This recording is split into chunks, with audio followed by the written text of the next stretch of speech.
It turns out there's a lot of things, and it's good that you have something you can do well with it.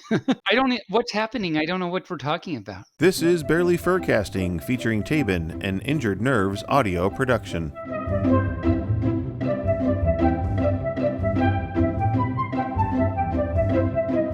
Hi, Taebyn. How are you today? I am okay today. How are you, Mr. Bearly? Well, I'm pretty good. It's kind of rainy where I am. Is it rainy where you are? It did a little tiny sprinkly pup a little bit ago. Don't step in a poodle. But there wasn't enough rainy pup to be a poodle. So, first of all, I want to issue another apology for last week's podcast and the quality of the one track, which was mine. I was having microphone issues. Didn't realize I was having microphone issues until after we were done recording, and I went to edit, and I was like, oh, crap. So, again, to our listeners, all 10 of them, I apologize. And as you can tell, this week's podcast, my sound is much better. And hopefully we still have 10. We haven't gone down to 1 because of that. Well, it's just like reset. It's a Control-Alt-Delete. So, Yeah. So we're going to chalk that up to lessons learned. So before we go much further, I need to ask you a question, Taebyn. You do? I do. Did you get another verse to your song? So yes, Bearly, I finished the song that Fuzzy Orange Foxy requested that I make for my Foxy friends. So I want to do it right now. And it's called I Just Wanna Pet Fox. Okay.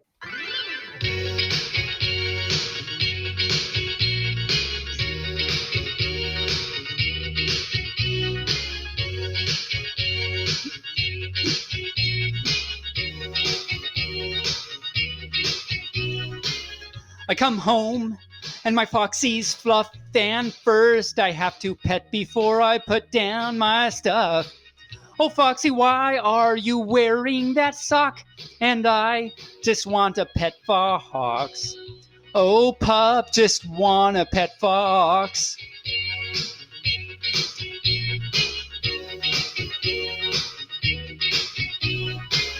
Some furs say you must first pet the pup, and others say you first put the mouse in a cup.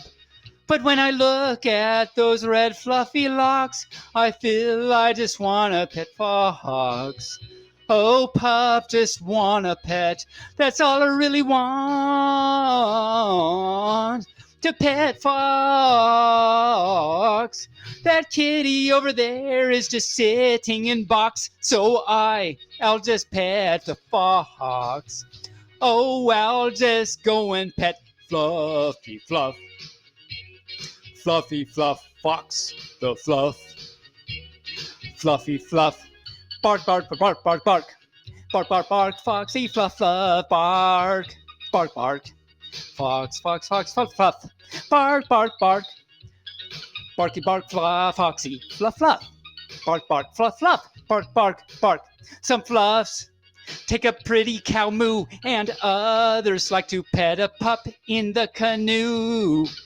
I prefer to open the door on which the fox knocks, 'cause I just want a pet fox. Oh, pup, just want a pet. That's all I really want. To pet fox. You can go chase all the ducks at the docks, but I'll just pet the fox. Oh, I'll just go and pet Fluffy Fluff. Fluffy Fluff Fox, the fluff. Fluffy Fluff. I just wanna pup. I just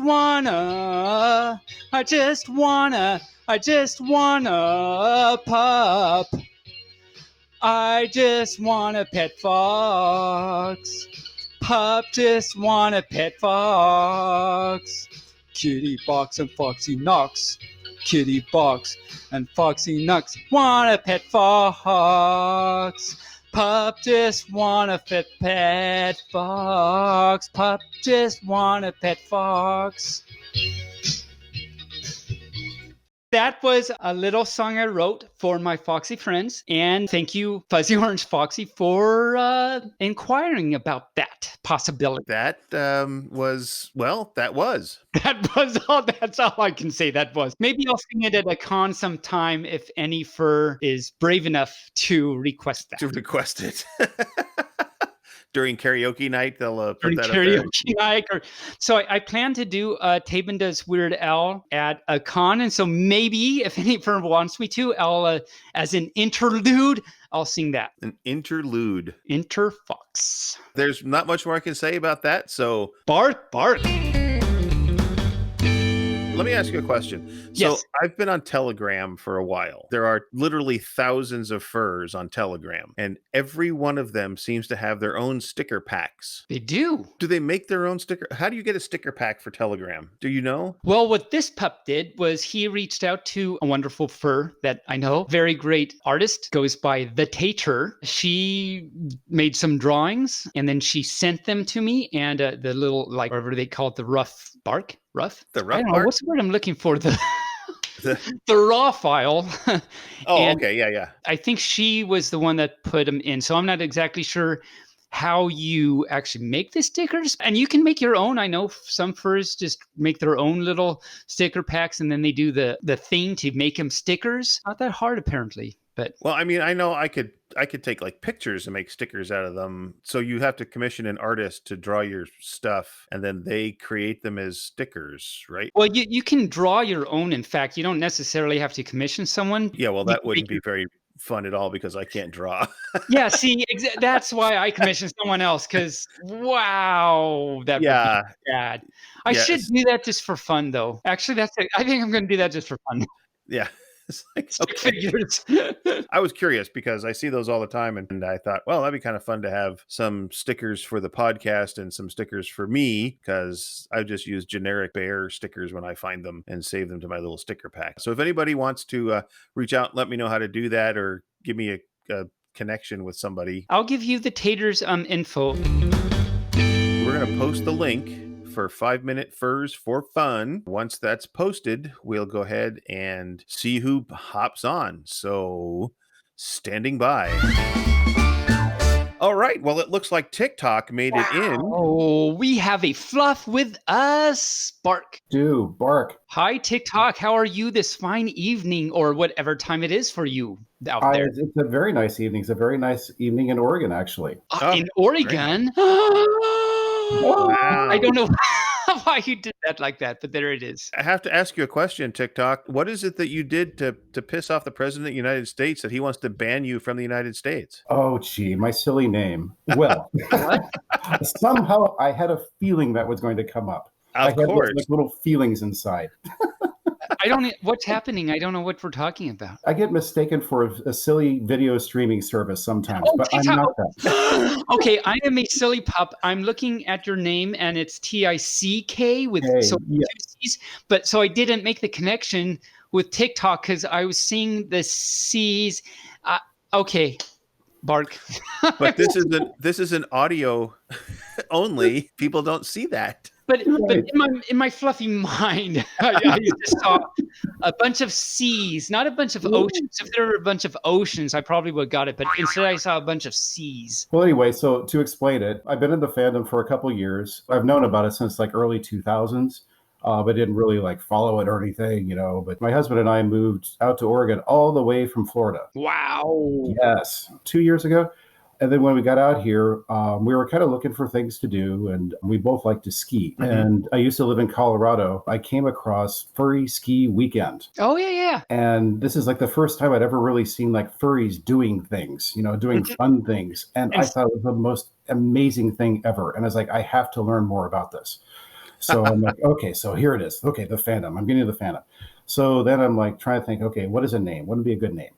And I was, you know, kicking around a couple of different ideas. And then I was thinking, well, you know, I've always had critters like throughout my life, you know, and like on the hard tile floors, you know, they go tick tock, tick tock, tick tock, tick tock, tick tock. Mhm. Also, I think Bearly can identify with it or knows about this. When I was a kid, I kind of blew myself up with fireworks a couple of times. Oh, fun. That's fun.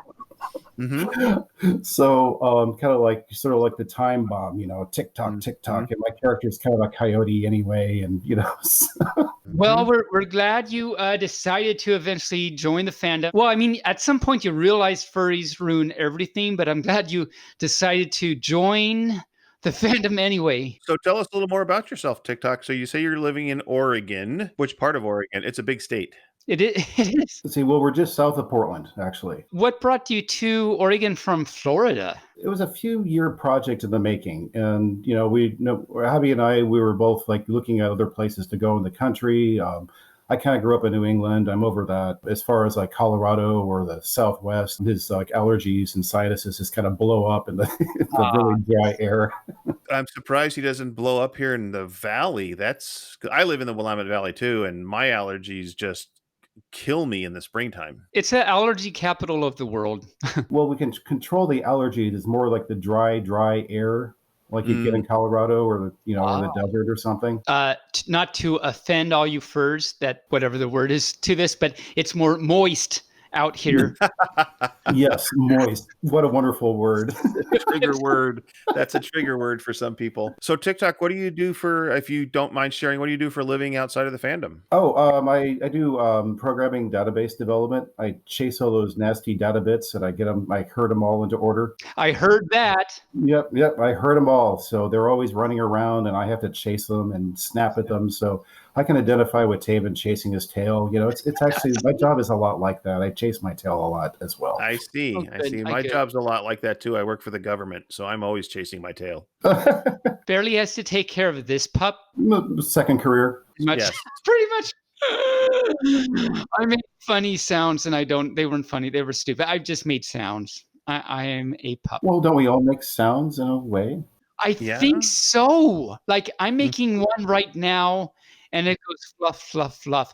So TikTok, how has your day been? Wow, is it exciting and fun? Oh yeah, no, it's been good. I did the work from home and did my little work thing. And right now I have little critters trying to stalk me and looking for their dinner, of course, and then make some more dinner for my husband as well. And then we have to feed all the good critters in the family. What are the other critters in the family besides your hubby? Let's see. Well, we have 3 cats, 1 small dog, a toy poodle, and a giant German Shepherd. Wow. I feel like I want to be engulfed in all that fluff. Yeah, it's a good thing that we have central vac because, the fluff does get a bit out of control at times. I'm sure it does. Are the kitties long hairs? Let's see. No, they're kind of short hairs, but man, they can produce a lot of fur purr. Just you pet them, they'll be in their little cat nest, and then you just like take your hand away and you're like, oh my goodness. Like purr everywhere. Actually, well, I do have a joke for you. You do? I do. Why did the chicken cross the road? Well, I have no idea. Please, TikTok, let us know. Why did the chicken cross the road? To show the armadillo that it could be done. Well, that's quite a clever, useful chicken right there. Well, TikTok, that's our 5 minutes. Okay, 5 minutes was good. Thank you very much for joining us. Thank you for joining us. See you next time. Bye-bye. All right. Well, that was fun. Fun with TikTok. And he lives in the same state as you, Bearly. He does. I'm going to have to reach out and see. He says he lives south of Portland, so I'm going to have to see just how far south of Portland, because I live in Salem. Salem's what, 45 minutes from Portland? Ish, yeah, depending on traffic. And traffic hasn't been that bad with COVID now. It's been flying right along. So books and TVs. I crawled into bed last night. I was like, what do I want to watch? So I turned on Netflix and popped right up was a preview for Warrior Nun. I think I've seen a preview for that now that you mention it. And I said, okay. So I turned it on and they immediately started with a dead body and a priest and a nun arguing about the dead body. Did they walk into the bar? I know. Yeah. A priest and a nun and a dead body walk into a bar. And the priest said, ouch, why is that bar so low? For lack of a better terminology, it's like Catholic supernatural mercenary nuns. That sounds like a new storyline that I have not come across. Definitely a new premise. Yeah. How is it? Violent. Very, very violent. So Pup would have to cover eyes many times. Yeah, it's very violent.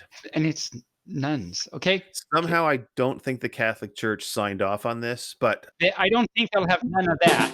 They'll have none of the Yes. Okay. You see what I did there? I did, yeah. And then today, because last week you mentioned some shows like Samurai Pizza Cats and Polar Bear Cafe. Oh, yeah.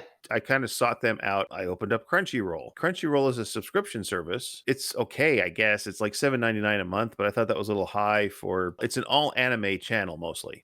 I didn't watch anything because I didn't want to plunk down $7.99 to watch the animes. Okay.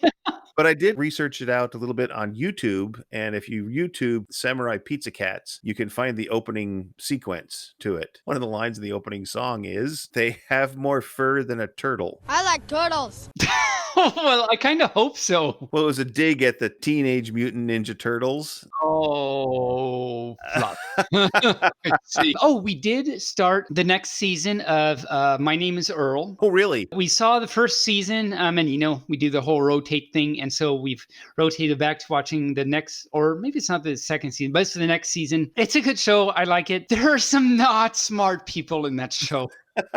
Yeah. Randy and Joy are like, and Randy's just dumb. But no, it's a very entertaining show. I'm still watching F is for Family. I'm in season 2. Pretty entertaining. Pretty much, I'm looking forward to looking into those shows that I mentioned last time that other furs had recommended to me, such as what you just mentioned, a Japanese name, and Polar Bear Cafe, and stuff like that. I did find a Brand New Animal on Netflix. I haven't watched it yet, but I did find it. It was hard to find, actually. You would have thought it would have been easier. Yeah. If you type in Brand New Animal, it doesn't follow up. But if you type in BNA, it shows right up. I was like, why would that? Okay. It's owned by BNA, apparently, and like Brand New Animal. What about the BNA? Yay! All right. Well, you know what time it is? What time is it? It's time for our guest interview. That's exciting. And who is our guest interview today, Bearly? Our guest today is Patch O'Fur from Dogpatch Press. Dogpatch Press. Yeah, great. No,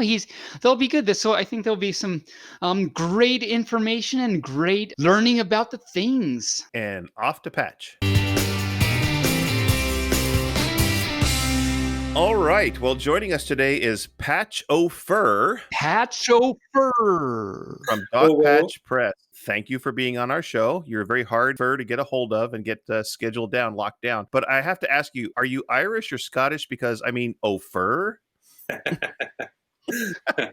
No, man. You got to have a fur name, and it's kind of like a drag name. So I put in a little thought into that. Okay. All right. So, Taebyn, do you want to jump right in and chat with Patch? I would love to so much. So yes, thank you, Patch, for joining us today and everything. I also want to say that we did meet once before at FC 2018, I think it was. Back then, we did an anti-suicide PSA when there seemed to be an increase of furs that were harming themselves. And so we wanted to help, and so we made this video. And you included that in your January 29th, 2018 issue. I actually went back and found it. It took a little bit, but I found it. And I've been told that has actually helped a bunch of furs in the community, varying degrees, of course. So I think it was great that you could put that in and help us all out. So I want to thank you for that. Oh, yeah, that's a great service that you did, too. I'm really glad that you invited me. That's really nice. And that's half of what I do. It's reporting as a service, whether it's to spread public service information or just promote good artists,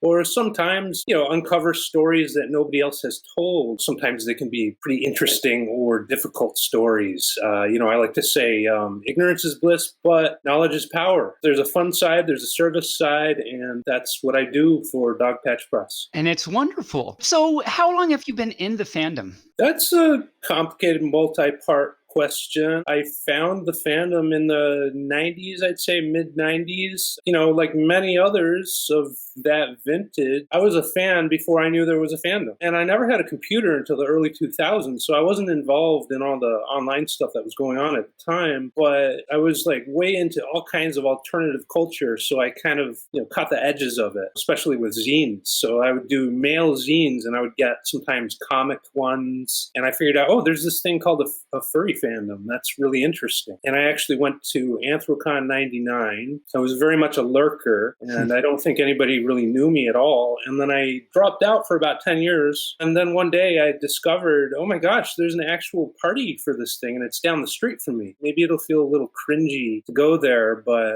what the hell? It's just down the street. And I went, and it just blew my mind. Very shortly after that, I had a suit, and I was going myself. And that was the Frolic Dance Party in San Francisco. And Frolic's still booming. More or less. I think they're on break because of all the COVID stuff. But you guys are active. It's good that you're doing this. So there's other ways to get your fandom out there. Definitely, we're trying to all keep together as a community, and I've been actually pretty impressed with how the fandom and how all us furs are getting together and still trying to be supportive of each other through all this. So that's really great. So do you have a fursona? I have two. Now, I don't put a lot of effort into like role play and stuff like that or writing crazy backstories. The first one was Patch the Pack Rat. He came up because, well, I'm actually a real life pack rat. Okay.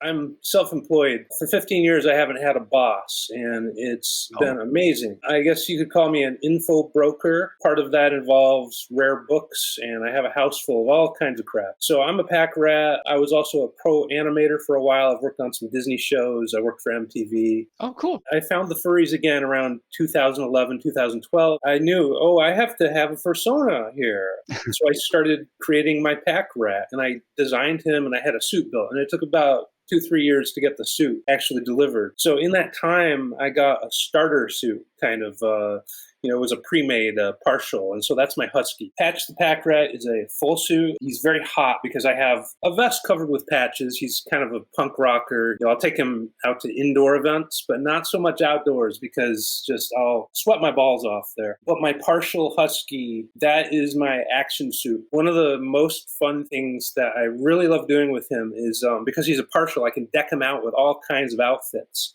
So I have a costume closet full of just the craziest stuff I can dig up. I have these sparkly disco pants. I've got 7 different kinds of belts and suspenders. I tie on all my sort of glam rock bandanas. Yeah, you go, girl. Yeah, so that's what I do for my fursona. One's, he's the punk rock rat. You might see him in an alley sometimes after dark, or indoors mostly. He's the nightlife guy, and then the husky is the one that you'll see out at street fairs, parties, that kind of thing. Did you mention you had a suit back at AC 99? Did not have a suit. No, I just went. I was a lurker. I was I was a normie, a mundane. I was one of those, just sort of poking my head in to see what was going on there. And there were not a lot of suits there either. I mean, there were some, but the 90s was a different time. As a fandom, I was able to skip ahead 10 years. I had sort of this understanding of the roots, and then I could see all the development that happened while I sort of just stepped out. I was like Rip Van Winkle of the furries for a little while there. Just a great perspective on what I was stepping into. I saw it change and grow so much. It's very lovable. I mean, look at all that fluff. It's very lovable. Speaking of cons, then, do you commonly go to cons, and what are they, when they do happen? There's a few that I've been sort of regulars at, and then there's a few where I've just gone a couple of times. The thing about cons is I like to say that they're sort of a glue to the community, any sort of live event. And that's what separates this fandom from other fandoms somewhat. They have these homegrown, grassroots, DIY events that are not corporate sponsored. They're not like structured and programmed by what people are selling or advertising. So I absolutely love them as that kind of glue to the fandom. And right now, I'm really feeling the loss. Just being another online fandom is not good enough. So I love cons for that energy, and I'm missing them. FurCon is my local one. Great energy there. I've been to, AC is also my other favorite because of Pittsburgh. The whole city comes out, and it makes a space unlike any others. It's not just locked inside a hotel. The whole community gets into it. So it's not just the subculture, it's the whole culture all working together. That parade that AC does on the street, that's one of the wonders of the furry world, and some of the best times that I've ever had in the fandom or in real life. It's the entire city. It's not just the hotel. It's not just the con. It's a city event. It brings the whole city together, basically. And the outside parade thing, Uncle Kage prides himself that he actually started that, and it took a lot of work because of safety and all that kind of stuff. And you really got to hand it to Kage for that. I get a lot of gossip, rumors, I get all the muckraking, all that kind of stuff from running a news site. And I see it all, but I like to sort it carefully. And Kage naturally is going to catch some flack because he's just a prominent guy, and he's out there and he's a voice. Not everybody loves what he does, but I got to say that even at the most critical thing that people can say, I really love him and I love what he does. And that parade is a great example of why. Who else has a parade like that? No one that I know of. Let's talk about Dogpatch Press. Oh, yeah. So you've mentioned Dogpatch Press, which you started, which is great. I don't read it every single issue, of course, but, I read it pretty often and just look through and find some wonderful, fun stuff. So have you always been into journalism? That depends on your definition. Now, I define what I do as alternative journalism. It's DIY, like everything else in the fandom. If you want something that's like NPR or the New York Times, go read the New York Times and see how much furry news you're going to find in there. You're not going to find any. So it takes a fan inside the fandom doing fandom writing. I'm not an objective, dry facts, just the facts reporter. I tell the stuff in between the lines from the love of the fandom. And, objective fandom is an oxymoron. It's a paradox. You got to take what you're looking at and realize that you're reading an insider, telling it with love. You're going to get the very raw, direct. It's kind of like punk rock. Not every punk rocker knew how to play their instruments. That doesn't mean that it's not great music with great songwriting. That's part of what I'm doing. Now, as far as journalism, how long have I been into it? I would say back in the 90s, I was into the zine thing. I didn't really do tons of it. I had a lot of pen pals, and I put a lot of that energy into that. That's not exactly reporting, but I was kind of hooked into that world. I was also a newspaper delivery person. That was my first job. The money that I got from that as a kid, I would do all my record collecting, book collecting, zine collecting, that kind of stuff. So that's part of my roots. Now, I got my first computer in the early 2000s. This was a time when I had gotten out of art school for animation, and I was extremely poor. I was in a place where I didn't know anybody. I had no job prospects. So I had to kind of really start my own thing, DIY. I was living in a van. Down by the river? Yes, right by the Niagara Falls, actually. Oh, nice. Okay. So I did a lot of crazy, scrappy, start up your own thing kind of stuff. I found my first computer on a curb. It'd been thrown out by somebody. From that, I was able to start a business with that, and it took off, and it's been my career ever since. Wow. At the time, I was doing some blogging, and it was really just for myself. And it's because I'm out there, I'm hungry, I've got this exploding brain. I want to know what's going on in the world. I want to engage with the world, but the world wasn't being very nice to me at the time. So I got into doing this stuff to express myself. After I moved to San Francisco, by having my business take off, I kept doing it. And that's when I found this community at Frolic Party right down the street from me. And I started blogging about that just for fun here and there. And it really kind of took off. That's kind of my path into what I'm doing. Now, you could say, oh, well, go to school, do it like it's a formal official business. And who else is doing that? Can you name anybody who's doing that in the fandom? No. That's a big ask. If you want to do it better, do it better. This is a DIY kind of thing, but I'm doing it DIY. That's cool. And is this your full-time job then? Oh, no, it's not a job at all. It's a service, and it's pretty much pro bono. I take in a little bit of almost like beer money, I call it, and I pay it all out to maintenance costs. I pay other writers and artists sometimes. So really, I don't make a dime on it. Since I run my own business, this is time where I could be running my business. So I'm really putting a lot. That's a lot of opportunity cost. And I don't think a lot of people really understand what it costs to run such a thing. Now, you can do it just by starting a free blog and just putting in your time. And that's the main part of what I do. So it's a service of love. It's not a job, but it does take like a full-time job sometimes to do all the research and development and maintenance and all that kind of stuff. I pretty much keep it as a part-time job regularly. I can put in more time if it needs it. You actually just hit on something that I wondered about. How do you find your newsworthy information? I mean, as you mentioned before, you can't just go to NPR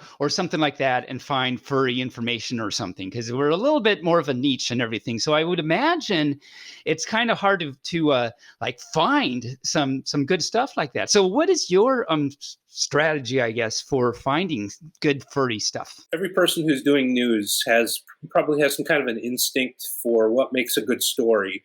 And I can say I've honed that and developed that as part of my career as an info broker. I've done many varieties of buying and selling things, such as rare old books or working with publishers, especially very indie publishers, underground kind of stuff. But, I can go to a place that has a big stock of, say, used books or rare books or an estate sale or something like that. And I can sort of deploy my radar and scan racks of books, and it goes, and then I'll find the one. I'll be like, that's the one. I'll just snatch it out. And I'm like, this is the one that has a market for it. Now, it's the same kind of thing when I'm looking at stories. I can be like, okay, so it's got this factor, that factor, and another factor, which all combined get that alchemy, that chemistry of this is going to be a really interesting story. A lot of it comes from crossover between communities.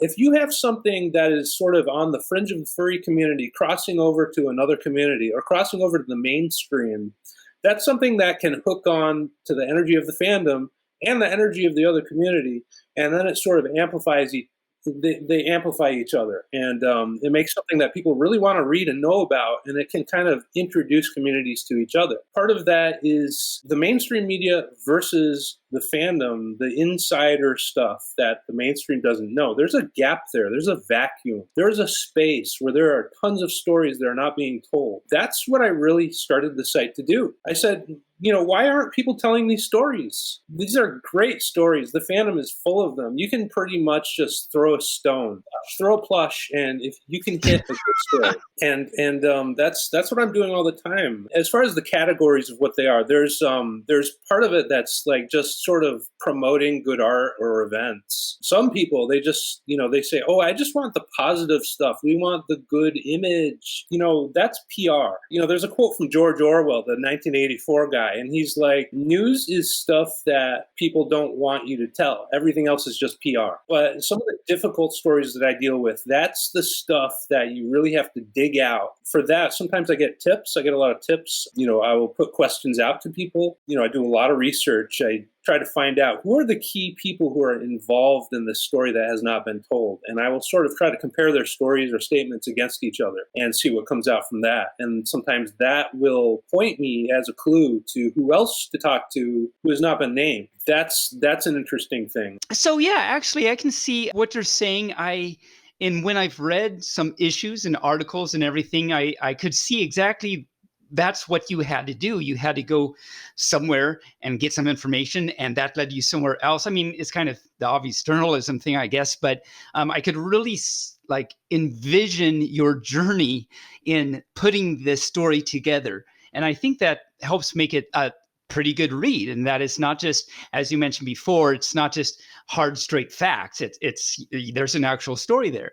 And definitely I have read some that are not necessarily happy at all stories, but we got to know this stuff. So how long has Dogpatch Press been around? When did you start it? Just as a note to the last question, I will say that I intentionally try to put out probably half or 2/3 actually good stories. So if I'm doing a difficult story, I will kind of try to sandwich it with something good or something that's just promoting somebody good. Keep the positive going because it's really about the love. You asked when I started it, I would say around 2012, I started putting just little guest stories over on flayraw.com. That's the other furry news site. I got some head scritches over to Sonia. He's one of the Flayraw contributors who I talk to from time to time, who I really appreciate for the energy that he puts out as well. So I got started there, and for various reasons, it just kind of wasn't quite what I was wanting to do. They were kind of having a staff shortage. This is going to happen no matter what. If you're trying to tell these stories, you're never going to have enough resources because info on the internet is free. People aren't paying enough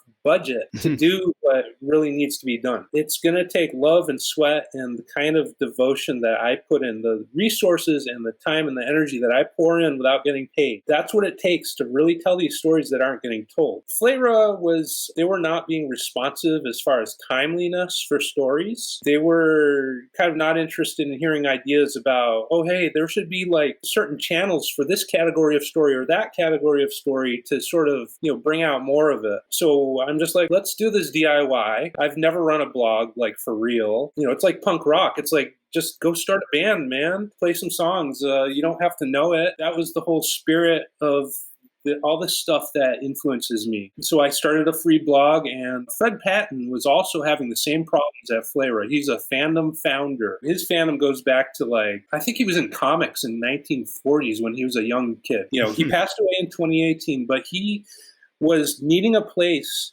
to put all of his works, and he was not getting that support. He had bounced from 3 sites, I think. And finally, he came to me and he asked me, he said, Patch, I need help. I can't get my stories put out on time. And he had this magazine that was featuring him, and it needed to go out timely. So I said, I will help. I will do the editing. I will put in the hours of time that it's going to take to get your stuff out to an audience. And he became basically almost a 50% contributor of the content for the time that he was there. Wow. So around 2012 is when I started there, and 2014 is when I started my own site.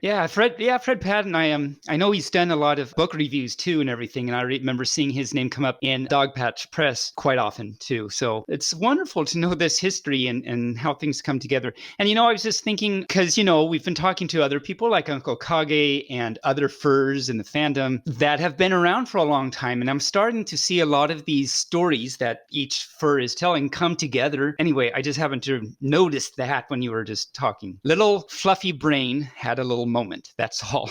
As a fandom, the furries started out as very much a subcultural, kind of a low culture thing, not really well regarded, not well documented at the start, and this was pre-internet as well. So a lot of the knowledge is stored in people's brains, or, it might be on old decaying VHS tapes that haven't been digitized, stuff like that.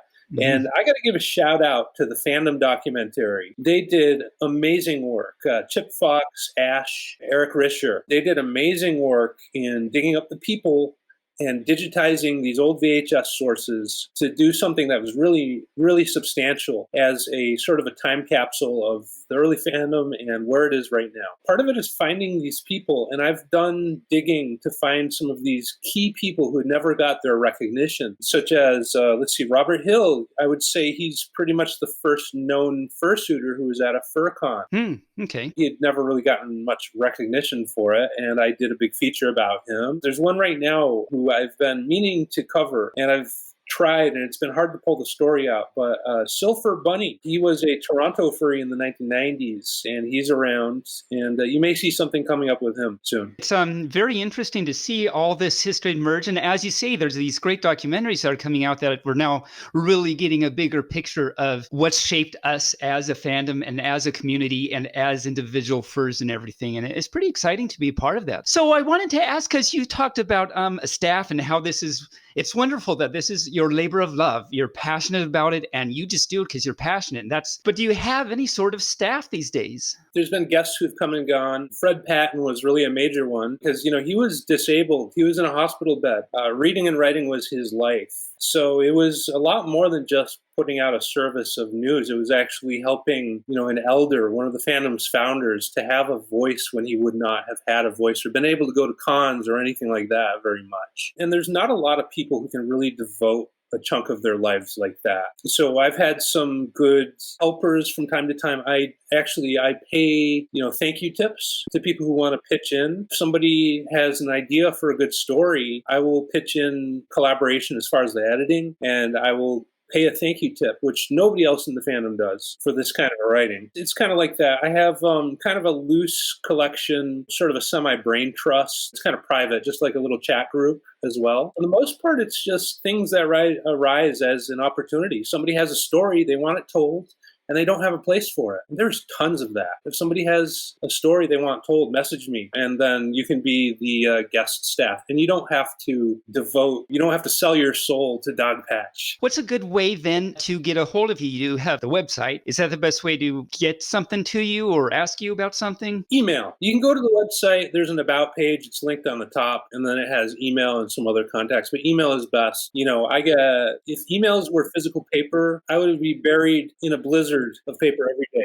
Having it in my email makes it searchable and stuff. It's much better than any other social media or messaging or anything like that. So looking towards the future then, what are your plans? Do you have any ideas roaming around for ways to improve things or things you want to change? I kind of just wing it and I roll with it. The news is constantly pouring out there. If there's a good story that needs to be told, that's what really drives this. It's not about me planning what I'm going to be reporting about. I got to say that the closure of cons and live events really is kind of a hard hit to the energy. I'm kind of keeping things on a low boil. I'm not really looking to stretch too far as developing a lot more stuff. Having all the energy online it's kind of bad, man. It's like step out, go outside, do something nice outside in the fresh air. Read books, connect with other communities, be well-rounded. That's a good way to have good energy because I really don't like what social media has done over the past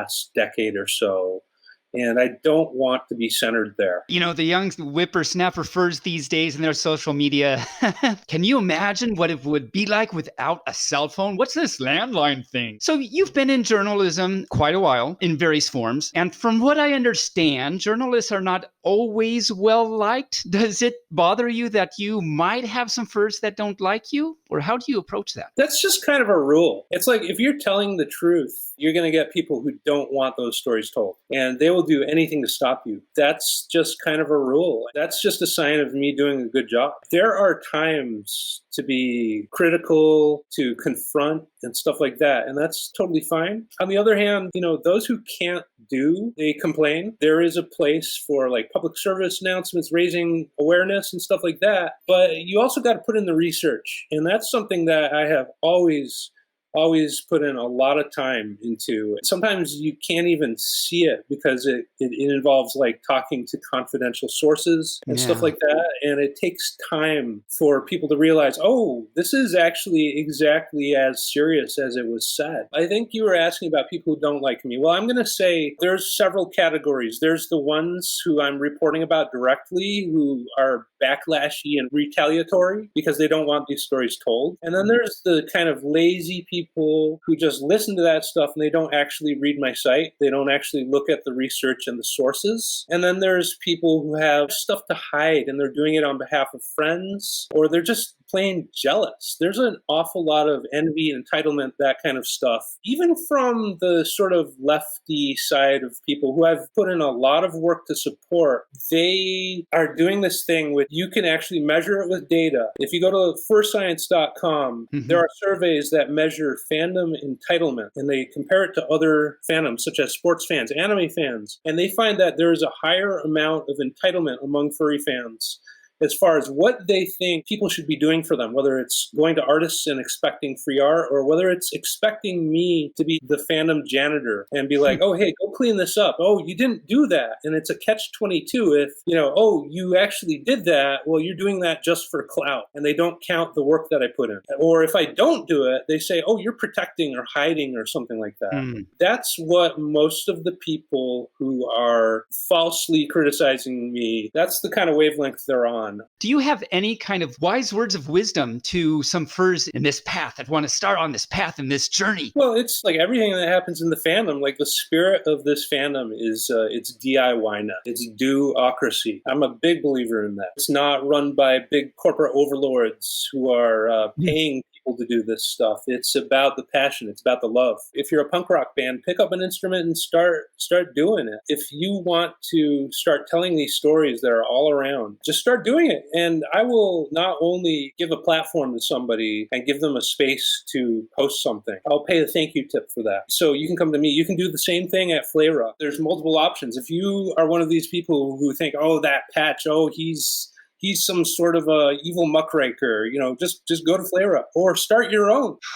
There's all kinds of ways to do it. And you don't have to devote like a part-time job to it either. I've seen a lot of people just use like medium.com to put out a one-off post that is nicely presented and can be shared in many other venues. So I would say that's where it all starts. Now, if you want to do something that's more than just the fandom, which I really recommend being well-rounded. That's a whole other topic. I'll just leave it there. Just do it. Just do it. Nike had it right all this time. What have you been doing to stay active and upbeat and everything during this time of lockdown we're in right now? Oh, God, it's hard sometimes, man. I think it's hard on everybody. I like to mingle in different communities outside the fandom, and the one that has really been just a great piece of medicine for me is cycling, biking. I have a stable of bikes. I love to do road biking. I will do, 50-mile, 80-mile rides sometimes. I'm in a place with incredible, amazing trails all around the San Francisco Bay, and there's a lot of groups that do it as well. Now, those groups are kind of slower than usual because of COVID. They're kind of being much more cautious. Yeah. There's a couple regular ones that I'm with. One of them is it's a Black-owned, inner-city, cooperatively owned thing, so it's much more than just a cycling group. They help inner-city kids to get bikes, actually. They will give the kids a free bike if they devote a certain amount of hours to helping out. Cool. They bring out families to make a positive impact on these communities that are hard hit by poverty. So I've been supporting that. We did a trip where we went to a park that had a Black Lives Matter mural, and I actually put some paint down on that mural. Oh, wow. I bring my dog as well. My dog rides in my backpack. Yeah, so we're like a little Master Blaster team, from the old Mad Max movie. My little miniature Chihuahua, my little terror on my back. How old is Chihuahua? She is 10 years old, and she is a princess. She's tiny and precious, and her name is Diamond. Diamond. Aw. Yeah. She's a diamond in the rough because she's a doggy, so rough. Rough. Oh, yes. I have a new addition. Oh, that's exciting. Yeah, so because of COVID, some of the shelters shut down. There was a little feral street dog, and he was people were on the local groups asking like, "Hey, we found this dog. What are we going to do?" And I said, "I can help out. I can take that dog." And so for about 4 months, I've been sort of rehabbing him from being a little feral street dog. Now he's just like a little teddy bear. It's been really great because I think he probably would have been put down if I didn't help him out. What is he? He's a little 15-pound, sort of some kind of a terrier, and he's soft like a bunny. He's got long fur, but he's also lanky and sporty. He's a really handsome little guy. It's nice that you've taken in a doggy. That's kind of sweet. If you had to give one piece of advice to the furry community, just one, what would it be? I have to give you a run-on sentence because I can't break it down to just one, but I can make it pretty simple. Okay. Well, the first part is have fun. Don't just be out there complaining about things. If you are feeling the pressure of COVID, if social media is raising up the bad stuff, don't just pay attention to that. Be conscious and intentionally have fun and support people. And the second part is if you see a need to improve, just to make a better world, don't just be out there sort of, sloshing around the same set of complaints in the same places with everybody who's sort of fighting for a voice. It's not about just the call-outs. You need the research and you need to build an institutional kind of a frame for this stuff. You need goals. You need a strategy. And that is what's lacking in a lot of the stuff that I see, including the stuff that gets sent at me. A lot of these people, they just don't have a clue what they're going to do after they call out somebody. And I can give you a good, specific thing. Conventions, I think, need to start a practice of having some sort of an ombudsman. Somebody who is there on staff to listen to complaints and who is independent from the rest of the staff and who is sort of giving review and check and holding people to standards.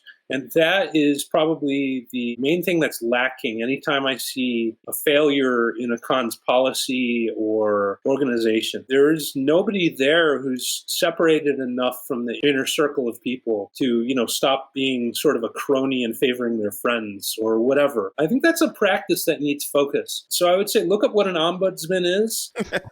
That's something that needs some attention. Huh. I thought an ombudsman was I'm the bud man. We get a lot of those. I'll bring the bud. I'll bring the bud, man. I really liked your term that you coined earlier, that we are a do-ocracy. I thought that was awesome. That was a really great word, and I think that that's important for all of our furry friends to use that term and embrace that term. I love it. Do-ocracy.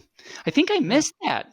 That is good. Yeah, and that's not just like a vague term. That's an actual formal thing that you can look up. There's I was actually a member way back when I was starting out with my own business. When I was actually kind of living in a van, I was a member of a co-op. It was sort of a hippie kind of a thing where you gather like 15 people in a house and they all sort of pool their resources. They all eat together. I would cook for them every 15 days. It was my turn to cook for 15 people. They were duocracy. And that's a thing where I can see this fandom really sort of supporting that sort of structure. There's people with grand plans of stuff the fandom could be doing. And I say, start small. Start with small houses if you want to have a grand plan of having the fandom be more than just a leisure time thing. Gather some friends together and make a co-op house. Very cool. Yeah. All right. Well, thank you very much for spending an hour with us. I know that you're very busy, and it's a joy to have you on the show. It's something that we've looked at. Who do we have on the show? And somebody said you should get Pat Chauffeur. Get Pat Chauffeur. We've heard that several times. So we finally got Pat Chauffeur on our show. Yay! It's a real honor, man. It's too bad I can't give you some scritches in person. All right. Well, thank you very much. We'll let you get back to your busy life writing stories about the furry fandom. Thanks again for being on our show. Thank you so much. We'll talk to you again some other time. Okay, bark, bark. Bark, bark. Bark, bark. That was a very interesting interview. Weeza doing good job. Yeah. The Weasel's doing a good job. The Weasel's doing a great job. No, yeah, he was he had a lot of great things to say, lots of insights. It was good to hear another view of the creative process, like we've heard from some other authors and artists so far. It's great to have all these different ways to think about things creatively. I don't know what that. Right. I'm going to say that word again. Creativity. What am I trying to say? Creatively, yes. It's a great way to have things in a different creative manner. My creatively, my cow. So, but what's really nice about Patch of Fur and the Dogpatch Press, in my mind, is that's basically the free press of the furry fandom. Mm-hmm. He's not afraid to tell the bad and the good. Yeah, and that's what a free press is all about. You want to send all sides of the stories to the masses. Some furs aren't going to like it. There are some furs that don't like us. I don't know why. We're nice guys. We're nice furs, but they don't like us, and that's okay. No, we're not here to be liked by everybody, and Patch isn't there to be liked by anybody. Patch is there to send out the information and give what needs to be said. I want to be liked by every fur. I know you do. But reality. The harsh reality is we are not liked by every fur. We'll have to work harder then. We'll have to work harder. We're liked by many. Well, that's good. That's a good start. That's a good start. All right. Well, let's move on to our next segment. Okay. Wag, wag, wag. All right. You know what time it is now, right? What time is it now, Bearly? Well, I'll tell you what time it is. Last week, we talked about the single point. No, not the single point. I don't know why. What did we talk about last week? Brouwer fixed point theorem. Fixed point theorem. Okay, that's right. Yes. I asked you for some examples of fixed points, and you said you would tell me one this week. Right. So last week I had some quote unquote examples of how the fixed point theorem can be used in terms of like crunching up paper and stuff like that, and maps and oil puddles and stuff. And you'd wonder, well, are there actually like practical applications? And I said I'd look into that because I didn't know any off the top of my head. And yes, it turns out there are. Well, so, the real world, what does the math want to do? It wants to model the real world and understand more things about it. And if you're going to model things in the real world, you, of course, need equations and functions and all that good stuff. Now, it's possible an equation does not actually have a solution, a real solution. Okay. If you're modeling something with an equation, and if it turns out that it doesn't actually have a solution, then you're not going to get anywhere with it. It's not useful, right? So it's useful to know when or if an equation has a solution. It turns out that this fixed point theorem that I talked about last time can actually tell us under certain conditions if an equation or a whole bunch of equations has a solution. So it can actually tell us if what we're trying to do in the real world is actually something that's going to work. That's a nice application. Another fun application is, so there's a branch of math called game theory. And it's just like it says, it's looking at various games, looking at it from a mathematical standpoint. There's this fun game, it's called the hex game. It's a grid, typically an 11 by 11 board made up of hexagons. What you do is players take turns putting little markers like red and blue, whatever, on the board. The goal is to make a continuous path from one side of the board to the other side of the board. So it's kind of like the game of Go or Othello, if you know that, except you're trying to make a path from one end to the other. You might wonder, like, oh, well, is it possible that you can be doing your thing and your opponent is just blocking you off at every turn so that there might not actually be a winning game? Just like tic-tac-toe, there are many times when you don't have a winning game, right? Well, it turns out that this fixed point theorem that I talked about last time proves that every game of hex actually has a solution. You know, alcohol is a solution. And the problem is, why am I not drunk? And our fixed point theorem says there can exist a point at which you are drunk. And not drunk at the same time. Schrodinger's alcohol. Alcohol. You're drunk and not drunk at the same time until you're observed. Until you're observed. So moving along, you wanted to talk about something called the ham sandwich theory? So yes, last time I mentioned that this week I would talk about the ham sandwich or the hairy ball theorem. I think this week I'll talk about the ham sandwich theorem, and next week I'll talk about the hairy ball theorem. Okay. But so the ham sandwich theorem, of course, if you're hungry, it's great. Here's the idea. If you make a ham sandwich, say, like make a ham sandwich out of 2 pieces of bread and a piece of ham in between.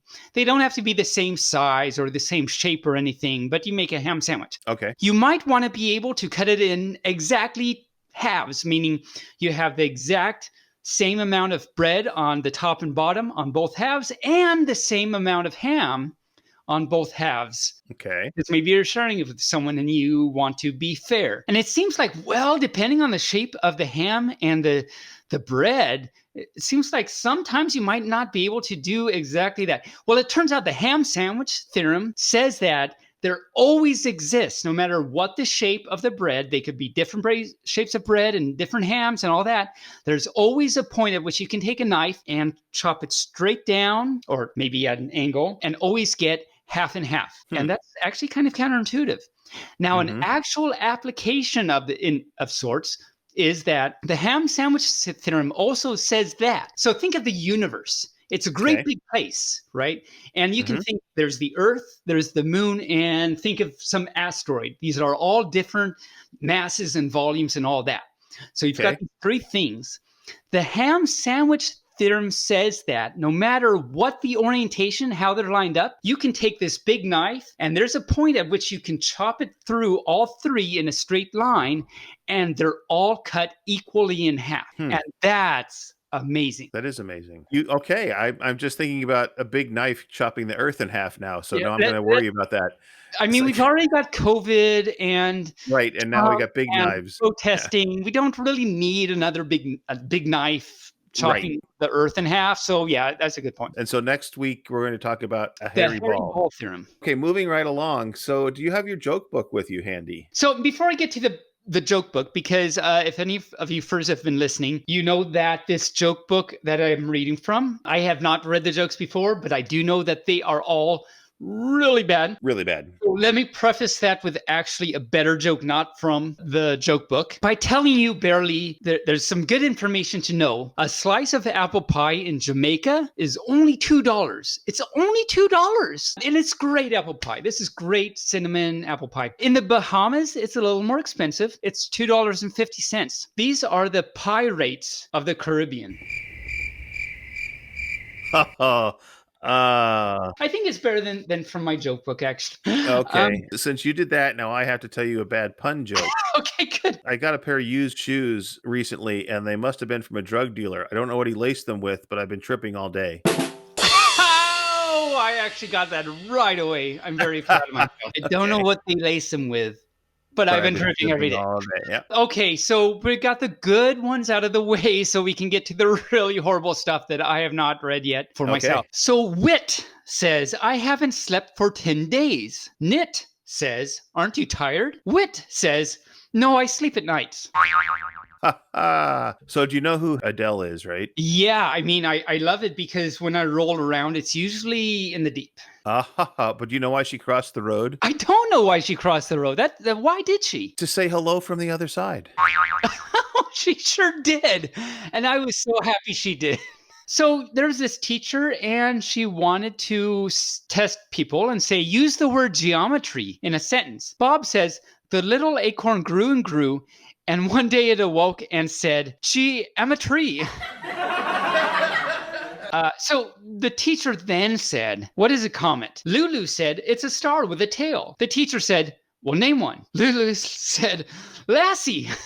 It's a star with a tail. Okay, that was kind of cute. Okay, I like that. Maybe because it had to do with the doggy, and I like that. I know. So I decided that when I pass along into the next realm, I want to be cremated because that's the last hope I'm going to have for a smoking hot body.